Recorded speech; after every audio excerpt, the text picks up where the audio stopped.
is to focus on the relation between Aristotle and vitalist 1900 philosophers such as Henri Bergson around one specific question, the final cause. It is a crucial issue of the philosophies of life throughout history. If life has a goal, then the final cause must point to and define that very goal. Over these 40 minutes or so, I will stress similarities and differences, but my main concern is to show the philosophical fertility of Aristotle's philosophy. Although the word teleology was coined, like ontology, like aesthetics, in the 18th century, the main philosophical claims about it may be traced back to ancient thought.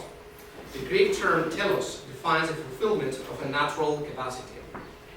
In philosophy, this term is traditionally also referred to as final causality, and the most frequent translations into English of telos are goal, end, completion, perfection, and, well, given that Aristotle uses the term ergon as synonym as function. The very notion of teleology presents a challenge to the philosophical materialism, according to which nature is reduced to homogeneous elements which move in blind, non-perfected ways, or even according to chance. Sooner or later, all philosophies of biology, all ethics, all philosophical anthropologies have had confronted the question of the goal and completion, perfection, or function. And why? Because the final cause does not mean final or end as mere limit or mere termination, but a flourishing point or natural apex of something. And basically, one of the concerns of biology and ethics is to address specific actions that lead to perfection and flourishment, details. On the other hand, teleology can also be associated with certain theological frameworks. This use of teleology can be found from Plato's Timaeus onwards. It means that every goal in nature is due to a god, so it may involve theological concepts such as providence, like the generous providence of a hypothetical demiurge that arranges the world rationally, or Christian creation ex nihilo, or in modern times, pre-design theories.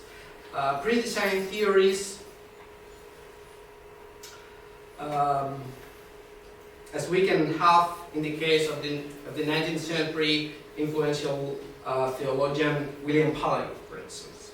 So Plato, Aquinas, Paley represent different versions of what I call transcendental teleology. According to them, final cause is just a proof of the existence of a maker. Yet beyond and partly in opposition to this transcendental teleology, there also exists an immanent approach. So between creationism and materialism, between transcendence and chance, we find Aristotle's vitalism. Aristotle is the founder of the model of immanent teleology, and it pervades his vast work. So let's talk a bit about Aristotle. Since in Aristotle's corpus there is neither theological creation nor providence, the final cause is exclusively an immanent cause. Thus, goal, completion, perfection, function do not work as a proof anymore. They cannot be understood as a sign or trace of one transcendental producer, maker, that introduces perfection in matter. According to Aristotle, final cause is one of the four natural causes, as we can find in the second book of Physics, his treatise on causality. While the material and formal cause refer basically to the constitution of the entities. By the way, the question, for instance, his treatise on causality is in his Physics. But at the beginning of the metaphysics, it says that the question of causality is a question of metaphysics. So, what can we do with that? I go back to my discourse. So, well, the material and formal cause refer basically to the constitution of the entities. The efficient and the final cause tackle different kinds of movements or changes. If the efficient or cause explains the origin of any movement or change with respect to some external agent, I am the efficient cause of the sound of my voice now, for instance. The final cause points to something internal. Here the cause is not external to the effect, so to speak. In addition, while the efficient cause establishes neutrality, neutrally the origin of certain change, the sun is the cause of the heat, the parents are the cause of the sons.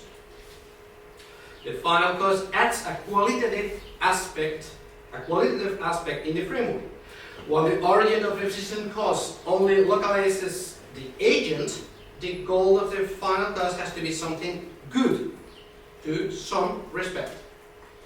So, for instance, the final cause of the children would be, or of the sons, would be the happiness or maturity of those sons.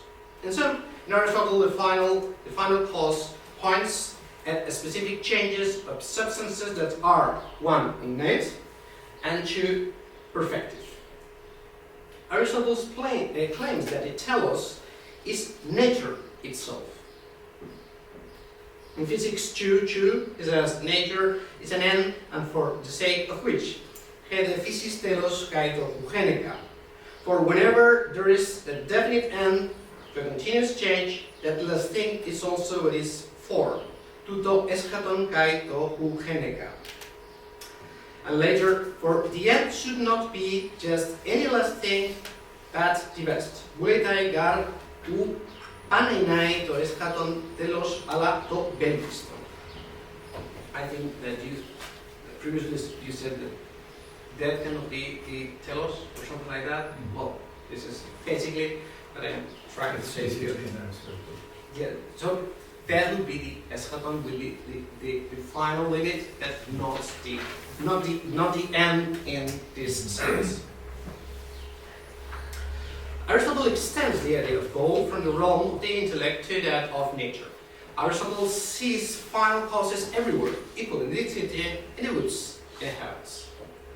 So not only humans and their crafts, like knives, houses, tragedies, statues, whatever, have goals. Final causes are neither only intellectual nor necessarily made by the intellect.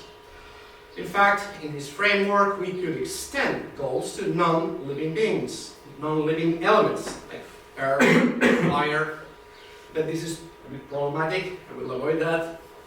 And I believe that the fourth cause, the final cause, becomes clearer in the realm of life.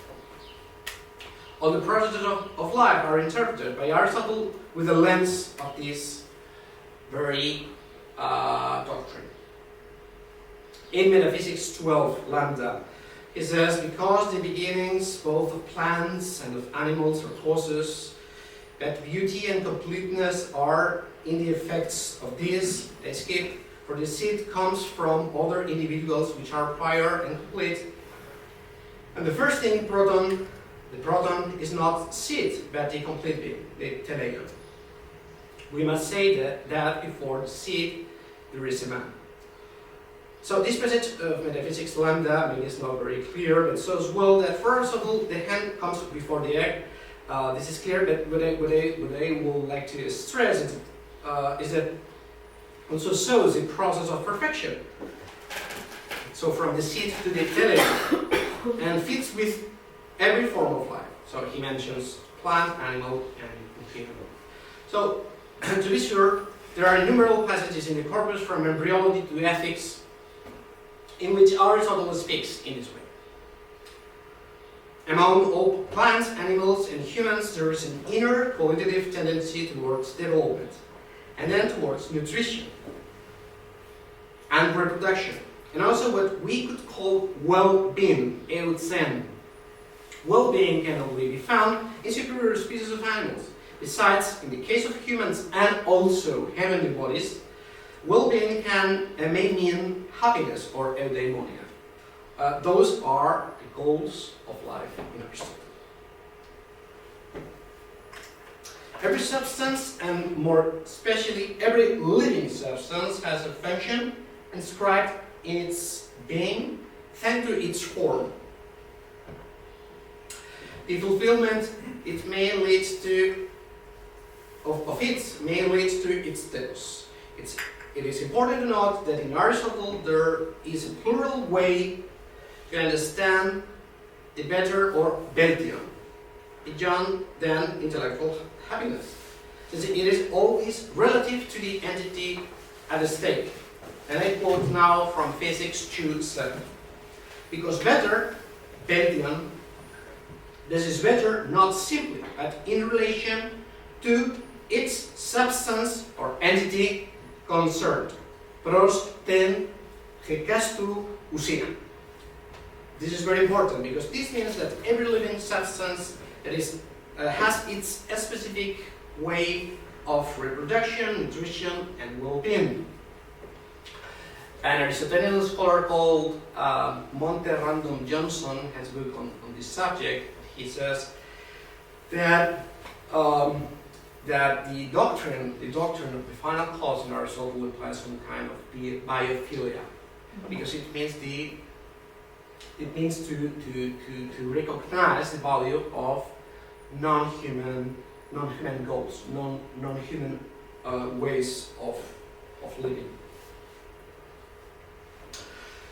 Usually, and so this means also plurality, as you have on the screen. But there is perfectivism, but there is also plurality in the way in which this perfection is understood. Usually, Aristotle establishes analogies between humans and nature.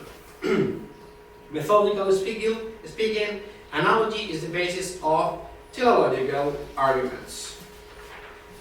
Implicitly, Aristotle defends that although there is a plurality of goals in this world, at the same time, all of them are analogous. On one side, we find conscious activities in human crafts, here both rational and intentional, you know that. And on the other side, we find natural tendencies of nature, like the growth of the teeth in the dog, like the unconscious work of the spider on its web, the development of the seed towards the plant life. The basic assumption behind Aristotle's idea is that despite its reversibility, each phenomenon is analogous to the extent it may be understood for the sake of some ultimate perfection at the end of the process. This works both for the artificial and the natural. But as Aristotle claims in parts of Animals 1, it says, yet the final cause of eugenica and the good of alone are more fully present in the works of nature than in the works of art. However, I want to note that Aristotle did not accept every analogy between us and the natural or astronomic theological phenomena. In fact, Aristotle restricted the use of analogies in philosophy, as Joyce shows in a classic work for polarity and analogy. Throughout the corpus, Aristotle attacked openly different kinds of anthropomorphism based on wrong analogies. So they're like right analogies and wrong analogies. And so he was not arbitrary on that. If you want, you can ask me about them because I have written some examples. Some of them are even funny. So if you want, I can tell you afterwards. So certain analogies are rigorous, but not everyone. Humans and gods are not similar. This is an example because of their common human form, but because of thought, of the nous. So in theology, and including in theology astronomy, in this framework, and in biology, Aristotle seems not to have a problem extrapolating human actions to human behavior or embryology, for instance. As a matter of fact, the already mentioned Physics 2, Aristotle starts talking about the final goals by using exclusively human psychological examples. So, talks about why do I walk? I walk for health, for the sake of health, and so on. And he also talks about in this book that is supposed to be for students of natural philosophy. He talks a lot when he talks about the causality. He talks about a statue made of bronze, and so on. In Aristotle, there are constant comparisons between human actions and natural developments. Also, Aristotle defends analogies between artifacts, as I said, and natural substances, such as plants, animals, or humans. There's also an extract from parts of animals in which he compares a hatchet with the body. A hatchet, he says, in order to split wood, must of necessity be hard. So then, it must of necessity be made of bronze or iron. Now, the body, likewise, it is an instrument. Frutos kai pei, soma organ, and so on. Basically, Aristotle understood human beings and human needs as part of nature. So this includes also crafts and human goals and intentions. They are all rooted in nature. They are part of the progressive scale of being. For Aristotle, intellect is certainly not imprisoned in a natural body. The soma is not the semina for him. And human communities and human bodies are not to be understood isolated in the wilderness in Aristotle. Perfective finite tribes are not traced as analogous anthropomorphically but biomorphically. In short, immanentology does not mean humanization of nature, but naturalization of humans. I also distinguish anthropomorphism from anthropocentrism. So anthropomorphism would be to use the analogies without rigor. So humanizing a spider, saying that the spider feels compassion. And so anthropocentrism is another ism that Aristotle does not like so much. So anthropocentrism would mean that the spider, so the humans are the goal of the spider. And so this could be found, for instance, in the Stoics. Also, anthropocentrism would mean that, like in Descartes, for instance, in the Cartesian world, the animals would not have goals, like immanent goals. They are just moved mechanically. So there's only mind goals in humans. So these two views are obviously not the Aristotelian one.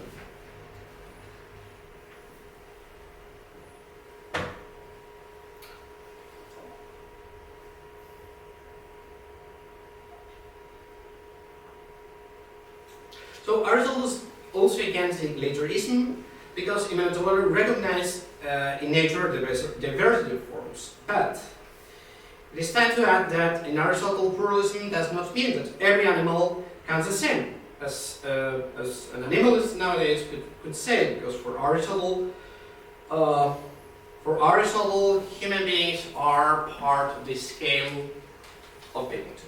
And so for Aristotle, human beings, because of their moods especially, are quite peculiar, and one could state without doubt that human beings are the superior beings in nature, in the infralunary realm. So, in short, human beings are analogous to the spider, but and so the biomorphism would recognize the spider's goal, and at the same time, Aristotle would say, well, these two goals have to be distinguished and recognized, and at the same time, human goals are superior. Likewise, humans are not used to heavenly bodies, but inferior to them. And so, as we have seen, immanentology covers an innumerable, infinite set of existing substances, so embryos, dogs, humans, hatchets, heavenly spheres, beds, houses. They are all individuals with specific selves. So, finally, there's another bunch of few but crucial texts in the corpus, in which Aristotle seems to state the existence of general teleologies, perfective compounds, groups of substances. Note that in Aristotle, a group of substances cannot be a substance properly speaking. This new teleological scheme changes a bit since now the good goal to be attained is not relative, as we saw pros ten hecas lucien.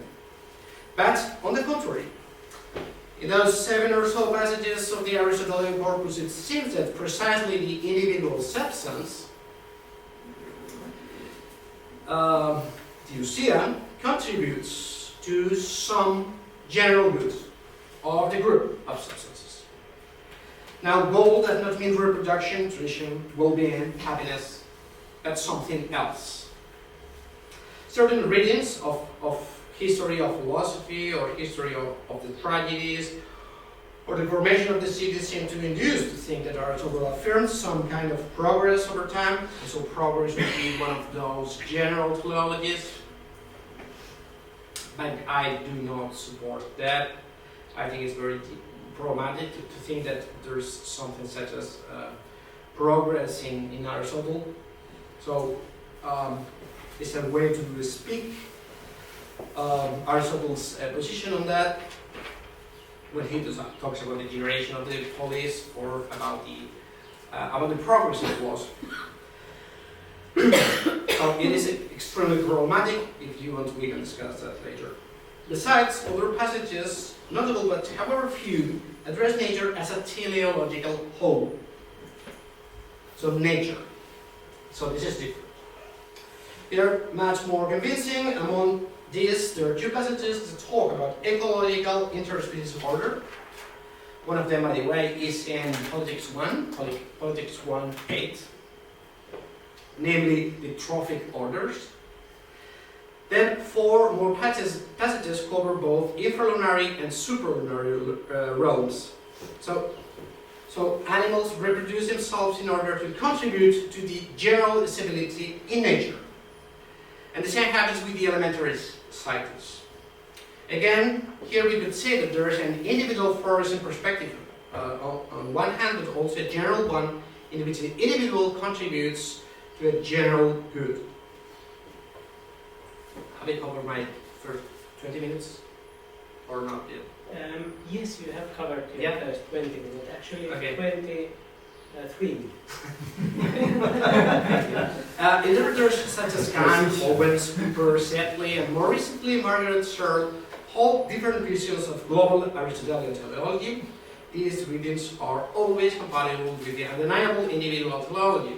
As Setley says, I quote, Aristotle's teleology can be best understood by adopting a dual perspective, combining the local and the global levels of explanation. And I follow this basic assumption. Probably the most important passage of global teleology is that one at the end of Metaphysics Lambda, chapter 10, a passage that, by the way, echoes another previous excerpt from Peri Philosophias. And so I will read it. We must consider also in which 2 ways the nature of the universe contains the good, the athon, the highest good, the ariston, whether as something separate and by itself, or as the order of the parts, ten taxin. Probably in both ways, as an army does, for its good is found both in its order and in its general or leader. Kai var ente taxi to eu kai ho strategos. And more in later, for he does not depend on the order, but it depends on it. And all things are ordered together somehow, panta de synthetic typos. But not all life, both fishes and fowls and plants. And the world is not such that one thing has nothing to do with another, but they are connected, for all are ordered together to one end. Pros men garten apanta synthetic type. And then he compares it with a house. And then he quotes this from the Iliad. So, Ugathon polikoi ida niem eis koirenos esto. This means clearly that there So this is about plurality, but also in some passages it is about the conversions of that plurality in some general group. And so it's time to move to Bergson. So the influential French philosopher Nobel Prize Henri Bergson described the immanent conception of teleology in treatises published in the 19th and 20th century.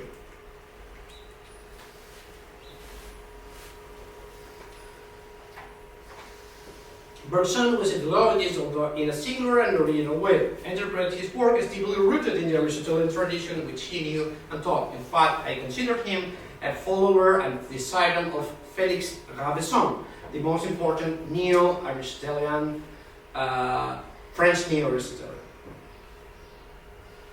Against the standard reading, to be Bergson's view, the world was not that of the flux of pure becoming. He did not defend some sort of Heraclitean progress without end. On the contrary, Bergson had a dynamic view of the beings, human psychology, history, and cosmos that may be considered finalist. To my understanding, in his book Matter and Memory, Bergson deals with individual theology, just in the line of Aristotle. And in his work on laughter, he studies the social goal of comedies, such as the Stagirite, dealt with the social end of tragedies in his time.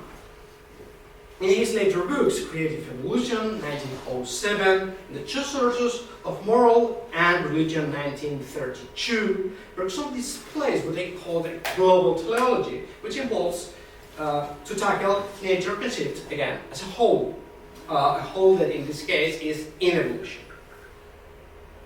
The first thing we may note in the comparison between Aristotle and Bergson is that in the Greek, individual theology was as central as global theology was in Bergson.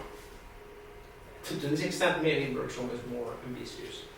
Hence, in Bergson, there are many more examples of global theology than in Aristotle, and besides, there is in Bergson a philosophy of history, unlike Aristotle, as I said, but his perspective is equally immanent and hence non-theological.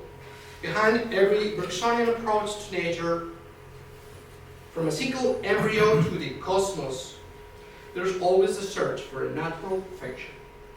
Here there is becoming for the sake of the fulfillment of potencies. In comparing Aristotle and Bergson, the next feature or philosophical element that we can highlight is the modern concept of evolution, and also the concept of related to it of adaptation, both aliens to the Greeks. Note that Bergson was born in 1859, the year of the publication of The Origin of the Species by Charles Darwin. Bergson defends immanent zoology in the era of Darwin. It was the era of Herbert Spencer, by the way, extremely influential intellectual at that time. Hence, his theory challenges, Bergson's theory challenges materialism, chance on one hand, and creationism, theological creationism on the other. And according to its times, develops also evolutionary philosophy, and besides his theory, his own theory of freedom. Within Bergsonian scholars, if they want to question the standard reading of Bergson's creative evolution, according to which Bergson's philosophy is a quote, refusal of both mechanism and finalism. According to this, the label vitalism, when applied to Bergson, may be seen to stand equidistant from those observers. But in general terms, vitalism is always a form of finalism, I would say. Bergson himself wrote in Creative Evolution that final causality, I quote, will never be definitely refuted, and that his own doctrine will necessarily, I quote, necessarily partake of finalism to a certain extent. He says that finalism is not a doctrine with rigid outlines. It is flexible, extensible, comprehensive, and so I consider him a reformer of Aristotelian philosophy, as, for instance, Etienne Son did in a wonderful book called From Aristotle to Darwin. The notion of perfection and analogy. Yes. Yes, from Aristotle to Darwin and come back again. Sir. So the notion of perfection and analogy are present to in Bergson. I said these are two key notions in this system. Well, in Aristotle, the final clause was intimately linked to the formal clause constitutive to the substance. Sometimes he even says that the final clause and the formal clause are the same. In Bergson, the theory of aims of form is not that used. As I said, Bergson adapts theology to his time. So in the context of individuals, plants, animals, or humans, he does not talk about forms, but directly about two modern types of perfection, two types of telos. They are adaptation and freedom, including here, within freedom, evolution.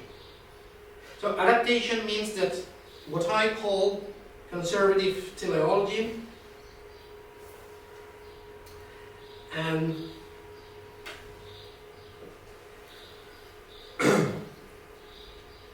adaptation means what I call conservative theology, and the second one, freedom, is transgressive teleology. Let us see the first one, adaptation to the environment or to the society. And it's a term deeply rooted in the second half of the 19th century. So in the organic context of the treatise Matter and Memory, published in 1896, Bergson said that action is the, I quote, fundamental law of life.